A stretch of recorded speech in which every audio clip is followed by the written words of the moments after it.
Davlatimiz rahbarining ko'p kvartirali uylarni boshqarish tizimini yanada takomillashtirish bo'yicha qo'shimcha chora-tadbirlar to'g'risidagi qarori qabul qilindi.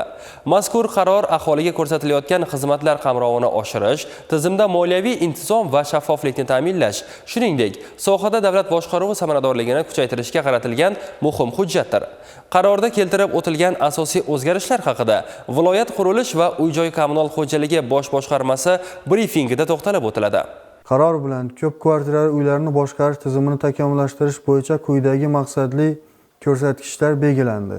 Markazlashgan issiqlik tarmoqlariga ulangan 1032 ta ko'p kvartirali uylarning energiya samaradorligini oshirish, majburiy badal to'lovlari va umumiy mol-mulkni ijaraga berishdan tushadigan mablag'lar hisobini to'liq shaffof tizimga o'tkazish orqali debitor qarzdorlikni kamida 80% ga kamaytirish, budjet mablag'lari va xalqaro moliya institutlari ishtirokida 10 mingta og'ir holatdagi ko'p kvartirali uyning texnik holatini bosqichma-bosqich yaxshilash, sohadagi barcha jarayonlarni to'liq raqamlashtirish shular jumlasidandir.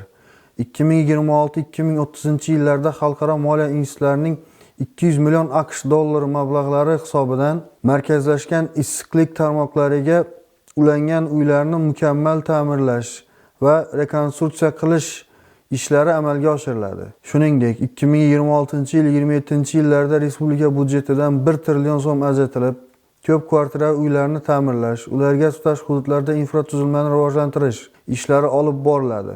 2026-yilda esa 1991-yilgacha qurilgan ko'p kvartirali uylarning elektron pasportlari ishlab chiqilib, yagona axborot tizimiga kiritiladi. Ko'p kvartirali uylarni ta'mirlash, rekonstruksiya qilish va tutash hududlarini obodonlashtirish bo'yicha investitsiya loyihalari ustidan jamoatchilik nazorati o'rnatiladi.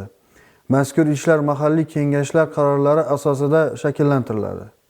Har bir loyiha hudud xususiyatlarini inobatga olgan holda ishlab chiqiladi hamda ularning amalga oshirilishi deputatlar tomonidan joylarda monitoring qilib boriladi. Qarorda aholi yashash muhitini yaxshilashga alohida e'tibor qaratilgan. Yashil makon umummilliy loyihasi doirasida 2026-2027 yillarda ajratilgan mablag'larning kamida 10% ko'p kvartirali uylarning tutash hududlarida daraxt va butalar ekish, sug'orish tizimini tashkil etishga yo'naltiriladi. Qarorning eng muhim yo'nalishlaridan biri Mening uyim axborot billing tizimini takomillashtirish orqali barcha jarayonlarni raqamlashtirishdan iborat. 2026-yil 1-maydan boshlab yangi quriladigan ko'p kvartirali uylarning loyiha hujjatlarida har bir podest, liftlar va tutash hududlariga kameralar, shuningdek, kirish eshiklariga domofon komplekslarini o'rnatish nazarda tutiladi. Ushbu obyektlar loyiha hujjatlariga kiritilmagan taqdirda ekspertizadan o'tkazish taqiqlanadi. Shu bilan birga 2026-yilda boshlanadigan va davom etadigan Yangi O'zbekiston massivlari qurilishida ko'p kvartirali uylarga xizmat ko'rsatishga ixtisoslashgan alohida binolar qurilishi nazarda tutilishi shart etib belgilanadi. Qarorga muvofiq hududlarda kommunal sohani rivojlantirish va muvofiqlashtirish bo'yicha vazirlik hududiy boshqarma tuman zanjiridan iborat vertikal tizimni joriy qilinadi. Qabul qilingan qaror ko'p kvartirali uylarni boshqarishda ochiqlik va nazoratni ta'minlash hamda uy-joy kommunal xo'jaligi sohasini barqaror rivojlantirishga xizmat qiladi.